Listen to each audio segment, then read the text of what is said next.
These are just swell, and this rings the bell. The popcorn is crispy and hot. Then others again have a terrible yen for a drink, then hits the spot. Go, go. So if you want candy, the lobby is handy. A condo with suites and a crew. With your kind permission, we'll have intermission. We're ready to serve all of you. Cinema under the stars. Drive-in movie theaters were born in 1933 when Richard M. Hollingshead hung a sheet in his backyard, mounted a 1928 Kodak projector on the hood of his car, and placed a radio behind the sheet for sound. There, in the Hollingshead driveway, An American Love Affair was born. It was the first drive-in movie show.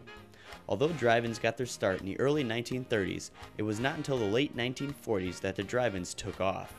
In 1948, there were less than 1,000 drive-ins throughout the United States. By 1958, there were close to 5,000. The Cottage Grove area received their drive-in movie theater in 1966. We were in the excavating business, my father and I. He started it years and years ago, right after the war.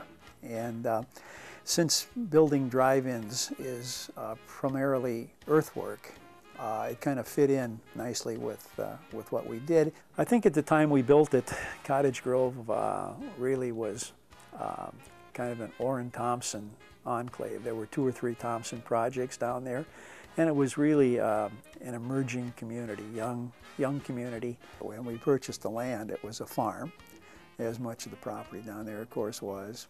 My father was an interesting guy. He was never afraid to go into something that we knew nothing about, and we probably ended up knowing nothing about it after we left it. But I remember saying to him, "Geez, Pop, you know, we don't know anything about running drive-ins." "Oh, that's okay. We'll learn." You know, he was that kind of, yeah. And I guess we did. I suspect we made a ton of mistakes, but we had a lot of fun. We'd work the box office occasionally just to say hi to folks and give out little doggy treat bags and stuff like that, and special promotions, dress the cashiers and car hops up in little costumes, and we had a good time. A lot of great kids worked at those theaters.